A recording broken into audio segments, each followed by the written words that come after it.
One of the biggest surprises for Gonzaga this past season was Ben Gregg, who emerged into a high-energy big off the bench who can really stretch the floor. How impactful could Ben Gregg be for the Zags next season? You are Locked On Zags, your daily podcast on the Gonzaga Bulldogs. Part of the Locked On Podcast Network. Your team every day.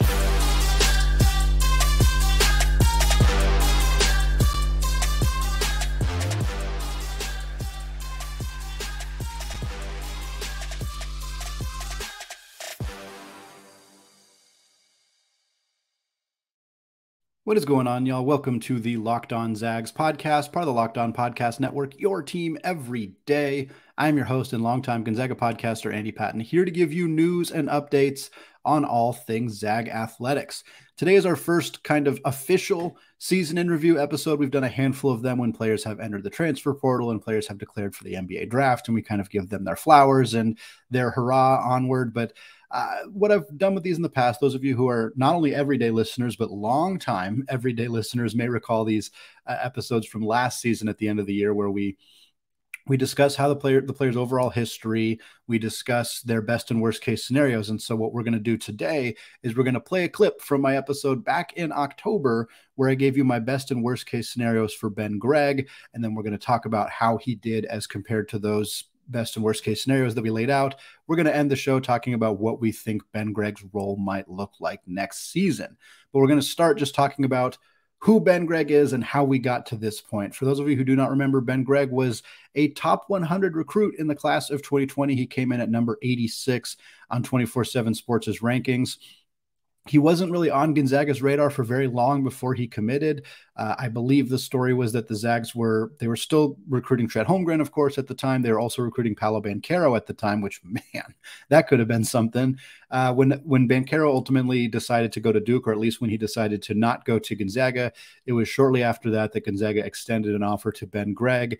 Ben Gregg announced he was going to make his decision on September 9th, which I believe was his grandmother's birthday. He announced he was going to Gonzaga. It seemed to be the expectation by many that was going to happen. He's grew up a Gonzaga fan. For those of you who follow his father, Matt Gregg, on Twitter, you've seen that basically every game day the last season or so, he has posted a picture of Ben, often at the Child Center, watching the Zags take on the Pilots at various ages. We've seen pictures of Ben as young as a child, as old as in his teen years. It's been a fantastic kind of journey. But one of those things where you could just tell that Ben always wanted to be a Zag. And now he is. And he got to be a Zag a half a semester or half a year early, which was kind of one of my favorite little goofy stories. I don't know how many stories can be favorites that come out of like COVID messiness, but that's effectively what happened here, is that Oregon State high school basketball didn't continue in the 2020 season.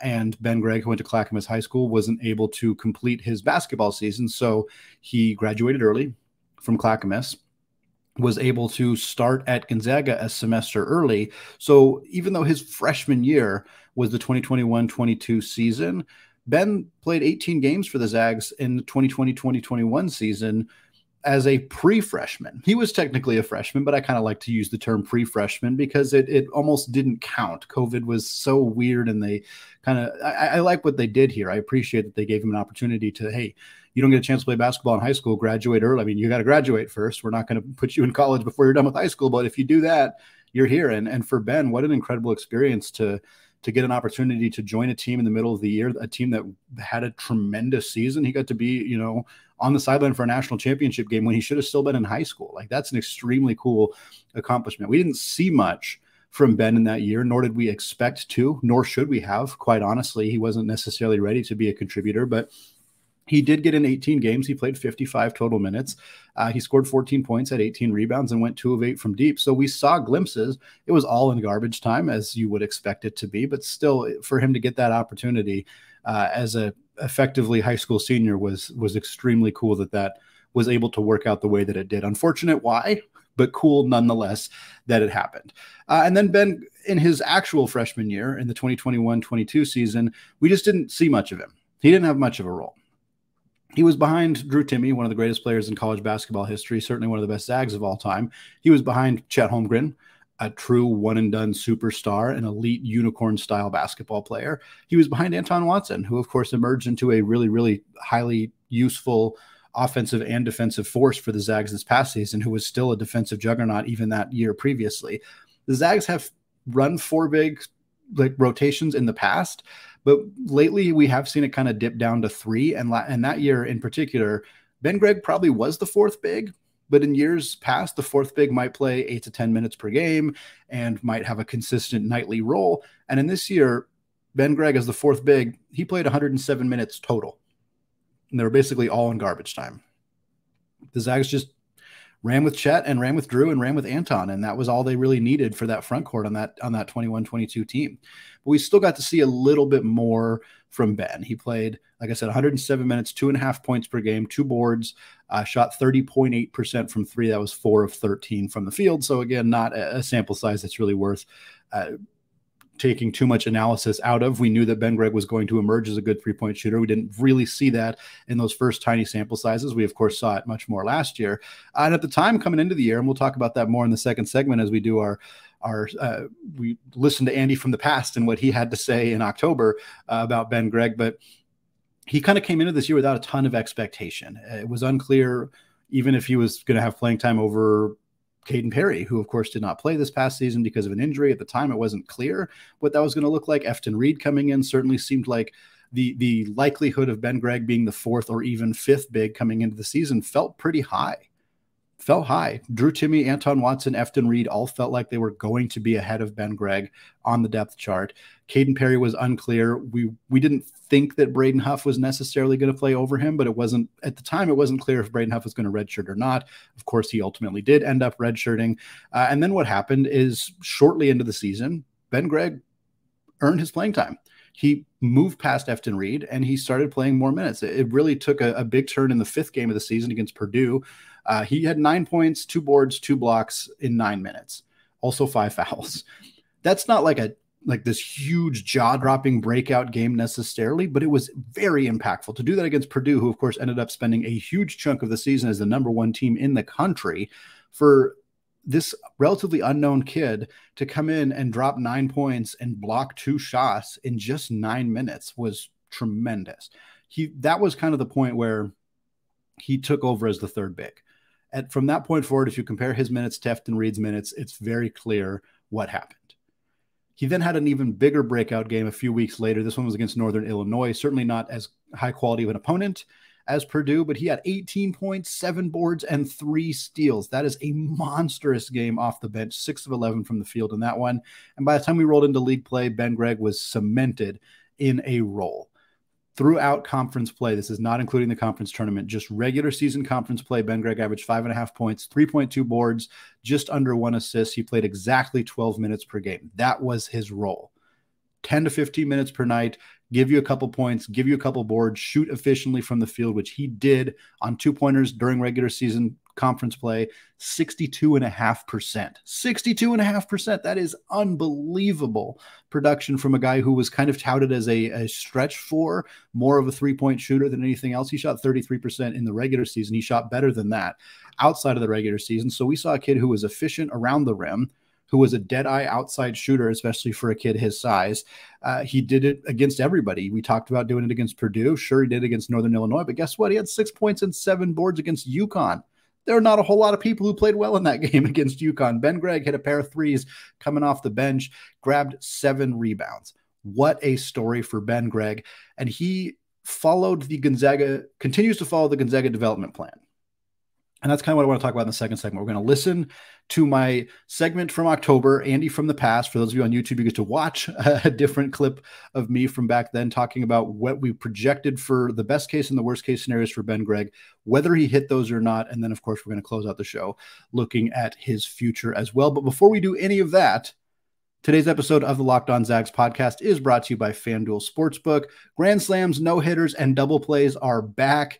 And there is no better place to get in on the MLB action than FanDuel, America's #1 sportsbook. That's right, because right now, new customers can step up to the plate with a no-sweat first bet up to $1,000. Just go to FanDuel.com/lockedon, sign up, place your first bet, and get up to $1,000 back in bonus bets if you don't win. Maybe you Zag fans want to bet on Marco Gonzalez to get a win for the Mariners, or perhaps Eli Morgan to snag a save for the Guardians. So don't miss your chance to get a no-sweat first bet up to $1,000 when you join FanDuel today. Just go to FanDuel.com/lockedon to sign up. FanDuel, an official partner of Major League Baseball. All right, segment 2, still Andy Patton, still Locked On Zags. I want to thank all of you for making Locked On Zags your first listen of the day. And for you everyday listeners, this week on the show, we're going to take a look at 2025 Idaho, a 2025 Idaho prospect that the Zags have offered a scholarship to. We're going to talk more about the transfer portal. Stephen Ashworth committed to Creighton. What does that mean for the Zags? Are there other guards besides Taron Armstrong that they are invested in? Yes, we will talk about that later this week. And of course, continue our season in review series as well, which is what we're doing right now. So I want to preface this again. I've said it a handful of times. We're going to play a clip. It's about 2 minutes long from an old episode back in October talking about what I projected as the best and worst case scenarios for Ben Gregg heading into the season. We'll see how right I was. We'll see how wrong I was. We'll talk about what changed, what was different. And then, of course, we'll close out the show talking about Ben Gregg's future. But for now, I want to introduce us for the first time this offseason to Andy from the past, previewing Ben Gregg's potential impact this past season. Here we go. We are going to talk about what the best case scenario is for Ben Gregg. And in this case, it's getting consistent minutes. That's the best case scenario. He, up to this point in his collegiate career, he has not gotten consistent minutes. He has not carved out a role that means every night when tip-off happens, before the end of the game, Ben Gregg is going to play. And that is just something you know and you assume, and it is very surprising if it doesn't happen. And you start to wonder, is he hurt? Is there something going on? That has not been the case with Ben Gregg. At this point, if he doesn't play in a game, it's not that unusual. The best case scenario for him is that he gets to a point where every single game, at some point, he's going into the game. The best case scenario for Ben Gregg is still probably only about 12 to 15 minutes per night. Obviously, injuries or something else could impact other players on the roster, which would allow Ben Gregg's playing time to increase. But if we're not talking about that, we're not making those assumptions. The best realistic case for Ben Gregg this season is a role where he is playing every single night, and it is just over 10 to 15-ish minutes per game. Where those minutes come from is a little bit up in the air. It could be in place of Efton Reid if that's a situation where Reid's not ready to play or they don't want to give him minutes for whatever reason. I could also be best case scenario for Ben Gregg, the last one here. He shows enough that when we're looking at the future roster, when we're looking at 23-24 with likely without Drew Timme, likely without Anton Watson, potentially without Julian Strother, we feel like we can pencil Ben Gregg into one of those spots, a consistent spot, and we're not worried about it. We feel good about Ben Gregg having a bigger role next season. What are the worst case scenarios for Ben Gregg? Well, the worst case scenario doesn't really look that much different from his first two campaigns. It's sporadic playing time. It's inconsistent. Maybe he ends up playing in about half of Gonzaga's games total. Maybe it's 6.5, 7 minutes per game, a little bit more than we've seen in his first 2 years, but it's still all coming in garbage time, and it makes it much more difficult to kind of gauge, hey, is this the guy who's really, how much improvement are we seeing from him? Is he a guy who's going to be a big-time player next season? Is he a guy who's ever going to be a rotation player on this team? It's just hard to tell. Well, that was a fun take at a fun look back at Andy from the past and what we had to discuss about Ben Gregg at the time. It is very clear that Ben Gregg was much, much closer, if not fully on top of his best case scenario. We talked about him playing 12 to 15 minutes per night. He averaged 11.9 minutes per game last year. We talked about him potentially jumping Efton Reid for playing time. He did that. He did that early in the season. Some of the stuff that wasn't in there, that was 2 minutes of about a 9 or 10 minute segment from the previous episode. I didn't want to put the whole thing in here because that would overload the entire episode, but we did talk about him showcasing an ability to stretch the floor, showing some improvement on defense, all the stuff that ultimately happened. And the worst case scenario stuff was basically him getting buried on the bench behind Efton Reid, potentially behind either Huff or Perry, stuff that did not happen, in part because Kaden Perry was not healthy and Braden Huff redshirted, but I don't think that impacted whether Ben Gregg would have played over them or not. He looked fantastic all season long, and I think clearly proved that he deserved to have that playing time. And it wasn't just the outside shooting. We've kind of touched on that a lot. And he shot 37.7% from three last year. That's really, really good for any player in college basketball. It's exceptional for a 6'9" stretch four. But he also was a fantastic rebounder. And I want to make sure we highlight that as well. He had 1.3 offensive rebounds per game. His total number of offensive rebounds was 18th in the WCC. That doesn't sound super high, but he played 12 minutes per game. 18th in the WCC means that he had more, like every single team has 2 post players. There's 10 teams in the WCC. It means there's 20 post players, 20 starting post players in the WCC. Ben Gregg had more offensive rebounds than some of them, certainly. And I mean, for him to do that in 12 minutes per game is just exceptional. He was a workhorse on the offensive glass. He was a good defensive rebounder as well, but and I think he's still got some work to do defensively, but his ability to hedge screens, his ability to play defense away from the rim was something that the Zags really needed. I think that was something that was in Efton Reid's bag. It was kind of one of his skills, but he was kind of the only post. I mean, Anton Watson, phenomenal at that. Anton Watson, phenomenal at all aspects of defense, but it wasn't Drew Timme's strength. He got better at it, but Ben showed more skill there. His one-on-one post defense still needs some work, and that's just stuff that it just takes time to develop. That he has gotten so much physically stronger and bigger since he first came to Spokane. I mean, so much bigger, and that is starting to show up. You're starting to see him muscle guys around, grab offensive rebounds in ways that he might not have physically been able to do in previous years. So you're seeing this growth, not just in his skill on the basketball court, his processing, his IQ, his knowledge of where to be, where to go, what to do, but also just a physical glow up, stronger, faster, bigger, all of that stuff. And when you combine those two things, and you for me, it's just Gonzaga has this development program. And if you buy into it, it's not a guaranteed success, but I mean, man, it sure seems like Gonzaga doesn't miss very often. If you buy into the program, if you wait your turn, if you know that, hey, I'm going to take over after so-and-so, I'm going to take this spot, and it's always a competition. It's always, I don't know what they told Ben Gregg when they recruited Efton Reid. I don't know if they told him, hey man, I doubt they said, well, there's no way you're going to play over him, because that would just be bad coaching.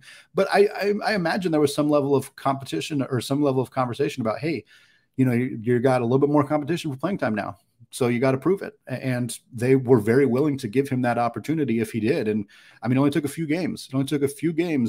And I don't think that the reason that Ben Gregg jumped Efton Reid had to do with how Efton Reid was playing. Efton had some issues early in the season. He was still getting acclimated to the offense, but I think Mark Few and Gonzaga would have given Efton Reid more opportunities to get comfortable in the offense and play more minutes if they didn't feel like they had a better option. But they did. Ben Gregg was a better option. He's more familiar with the system, which certainly helped, but he just played better basketball. He took better shots. He knocked him down at a higher clip. He, is maybe not as impactful physically defensively. I mean, Efton Reid is huge, 7 foot, 240 pounds, but Efton averaged like 9.5 fouls per 40 minutes. Like, he just was not playable because he was committing so many fouls. And that, combined with Ben's just kind of superior understanding of Gonzaga's offense and defensive sets, just allowed him to play more minutes. And once he got that playing time, he clung onto it for dear life and did not let it go. And seeing a player do that in Gonzaga's system, knowing how hard they had to work behind the scenes, it's what you want to see. It's the kind of story that, quite honestly, is, I don't want to say dying in college basketball. That sounds too dramatic, but it is going away. There's no debate that it is going away. And for Ben, the opportunity now arises for him to take an even bigger role next season, in part because of Efton Reid's departure, of course, because of Drew Timme's departure as well. And that's what I want to talk about in the third and final segment. Gregg is continuing to grow. He is continuing to develop. And now the results for him next season could be really, really significant for him and for the Zags. We're going to talk about that right after this. All right, segment 3, still Andy Patton, still Locked On Zags, still rolling through our season in review series here, talking about Ben Gregg, talking about his history, how we got to this point. We talked to Andy from the past in the last season and his best and worst case scenarios for Ben Gregg, and of course, how Ben did compared to those scenarios. And now we're going to close out the show talking about the future. And this is part of the reason, again, for those of you who are everyday or longtime everyday listeners, I did a lot more of these season in review episodes right after the season last year. This year, the transfer portal has been madness, so we have been covering that. But also part of it is this final segment of what is the role going to look like next year. It's hard to do. It's hard to do for players who are coming back. Ben Gregg is about as safe of a player on this roster who's not going to enter the transfer portal. He's not going to go anywhere else. He is coming back. There's not any mystery there. We're not making any wild assumptions that Ben Gregg is suddenly going to enter the transfer portal. I don't know why he would. It doesn't make a lot of sense. But I don't know what his role is going to look like next year, not because of him, but because I just don't know what the front court is going to look like. Here's what we do know. Drew Timme is not coming back. He has said that adamantly multiple times. He has not officially announced a declaration for the NBA draft, but there's not really any mystery here. Efton Reid has entered the transfer portal. There is always a chance he comes back. I think his odds of coming back may be slightly higher than either Dominic Harris or Hunter Salas's, only because he will probably have to apply for a waiver in order to play next year. So if he doesn't think he's going to get that waiver and he would have to transfer and sit out an entire year, I could see if Gonzaga wants him back, and that's part of the conversation there as well, I could see him coming back next year. But I'm assuming that Drew Timme is gone. I'm assuming that Efton Reid is gone. After that, it gets very murky. Anton Watson right now has not made any level of an announcement. I think I've talked about him on every single show, at least in passing. We still don't know. My assumption continues to be that Anton Watson will declare for the NBA draft, but he will maintain his college eligibility, and ultimately he will return to Spokane. That is my belief. That continues to be my belief, but we don't know as of yet. Kaden Perry, is he healthy? Is he going to be a college basketball player going forward? I mean, he's missed so much time. He had the serious back injury in high school. He had the serious ankle and foot injuries. I don't know if at this point, I don't think you can count on Kaden Perry to be anything, just because we don't know the health of him. Of course, the coaching staff knows more than we do. They may have a sense of, hey, maybe he is going to be a guy who steps up and can give us some fourth big minutes next year. But right now, he's a complete mystery. And so is Braden Huff. Less because of injury. Braden Huff's there's less concern that he's not going to play next year. His redshirt season is over. Presumably he's healthy. He's ready to go. But what kind of player is he going to be? How impactful can he be in his first year, even after redshirting? Is he a guy who steps into a significant role right away? Is he a guy who plays fourth big minutes right away and kind of just gradually grows his playing time like Ben Gregg did? What does that look like for Huff? And also, I think Huff and Gregg are fairly similar players.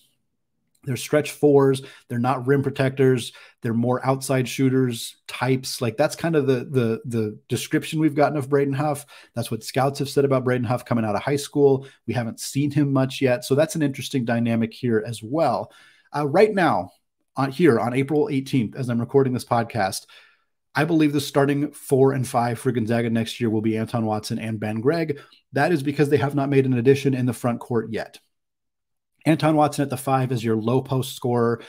It's impossible to replace Drew Timme, and he wouldn't get that kind of usage because Drew Timme deserved that kind of usage because of how elite he was. Anton's not quite there, but having Anton be that low post, feed him the ball down low, let him score in one-on-one situations, let him facilitate a little bit, makes a ton of sense to me. He's more than capable of playing that role. May not be as good offensively as Drew, but certainly has a bigger impact on the defensive end of the floor. And then Ben Gregg playing that stretch 4 role, high-low offense, getting Anton the ball down low, stretching the defense, shooting threes, all that stuff totally makes a lot of sense to me. But what if the Zags land, for example, Graham Ike? And we talked about Ike on a recent show. For the record, I called him Graham Ike, and I want to apologize for that. I should have looked up how to pronounce his name. It's a mistake that I've made a few times, and I'm trying to get better about it, so I will work on that in the future. But Graham Ike from Wyoming did not play last year, was a monster for Wyoming in the 21-22 season, 19.5 points, 9.6 rebounds. By all accounts, he was in Spokane this past weekend doing a visit. Could be a situation. He's picked up a crystal ball from Travis Branham at 24/7 Sports. When Travis gives you a crystal ball, you often end up going to that program. So I think there's some significant optimism that Graham Ike could end up being a Zag very soon. Ike, Watson, Gregg is a really solid 3-man front court. They're all about 6'9". So the Zags would be a little bit smaller next year than they have in the past. But that I don't know exactly how the playing time would shake out there. I think there's a chance that Ike would come in off the bench and that Ben would start, in part just because of the roles that they play. I think Watson and Ike both starting. I'm not sure it works. It could work. I don't want to make it sound like it doesn't work, but neither of those guys stretch the floor at all. So you would kind of be short on shooting. Of course, you have Steele Venters. You have Nolan Hickman, who's a very solid outside shooter. If Malachi Smith returns, that helps a lot. Dusty Stromer is a guy who I think can help stretch the floor as well. So there's options, but it'll be interesting to see what Ben Gregg's playing time looks like, because I don't think the Zags are planning. They're not going to recruit over Ben Gregg. They're not. I mean, they may recruit other bigs. They are clearly recruiting other bigs. Ike, they didn't bring him onto campus just, for him to see the sights. Like, they're trying to add front court players, but they're not recruiting over Gregg necessarily. I think they still envision him having a significant role. For me, I think that Ben Gregg is going to play between 20 and 25 minutes per game next year. I do not know whether it will be as a starter or as a high-level reserve. I don't know. It's impossible to know right now because the roster is still in so much flux. But I think he's going to have a bigger role. And I don't want to say it doesn't matter, but like if when the season starts, Ben Gregg's not starting, I don't think that that's like a panic moment. That's probably a good thing. Maybe not necessarily a good thing. It's not a bad thing. Let's put it that way. You want talented players coming off the bench. Ben Gregg is unquestionably proved last year that he could start for a lot of Division I programs. But if you fancy yourself a team that's going to be back in the Elite Eight, back in the Final Four, competing for a national championship, you need to have starting caliber players coming off your bench. And that has been more difficult to do in the modern college basketball era because players who believe they can start other places don't necessarily want to stick around and be on the bench. I don't really blame them. It's not their fault. It's just a circumstance that is why it's so valuable to have a player like Ben Gregg, who played a solid role last year, proved he's capable of playing at this level, and is going to come back even into a situation where his playing time might not explode up to 30 minutes per game. It'll probably be a more steady climb than that for next year. And that's okay. And I'm glad that Ben, hopefully, feels that way and is kind of ready to take on a bigger role and still not necessarily be the man, because I don't envision him being the man next year, but I envision him being critical to what Gonzaga does because of his outside shooting, because of his tenacity on the offensive glass, because of his ability to play defense away from the rim, because of his improving strength and development and growth. All of that stuff point to Ben Gregg being a critical part of what Gonzaga does next year. In exactly what role, it's impossible to say. We already talked about the uncertainty with Anton Watson, with Graham Ike, with Kaden Perry, with Braden Huff. We didn't even mention the two international prospects coming in. Both of those guys are 6'8", kind of combo 3-4 hybrids. Are they going to play more at the 4 position? Yo is a fantastic rebounder in the U19s for South Korea. Does that mean that he's going to be a 4? I don't know. So there's a lot of uncertainty. That's what makes these kind of season in review episodes a little bit more difficult to do right now. The next ones will probably be Rasir Bolton or Drew Timme, because this final segment is irrelevant when talking about what they're going to look like on the team next season. I'm very encouraged by what Ben Gregg could bring to this team next year. I think it could be really impactful, more impactful than he was this past year, in a bigger role, really showcasing all of his talent. Whether it's as a starter or coming off the bench is very hard to say. I would just caution for any fans out there who are hoping to see Ben Gregg step into a starting role next year. Even if he doesn't, that does not mean that he is not going to be a significantly more impactful contributor, which is, he was already great last year. For him to even bump up from that would be tremendous. It'd be helpful for the Zags. It'd be helpful for Gregg himself, helpful for Mark Few, everybody out there. And I think that that's what we're going to see regardless of whether he ends up starting or not. All right, that is going to do it for me today. We got more of these coming your way later this week. We're also going to continue to hammer home all of the players the Zags are interested in the transfer portal, what that looks like for their future. We'll talk some Zags in the NBA stuff. Domantas Sabonis made a lot of headlines for his tussle with Draymond Green. Rui Hachimura made a ton of headlines for his monster game for the Los Angeles Lakers. We'll talk about that. We'll talk about recruits, transfer portal stuff, some Zag baseball. We got everything covered right here, Locked On Zags. So don't miss an episode. Make sure you are a part of that everyday community here on Locked On Zags. Thank you all for listening. And of course, as always, go Zags.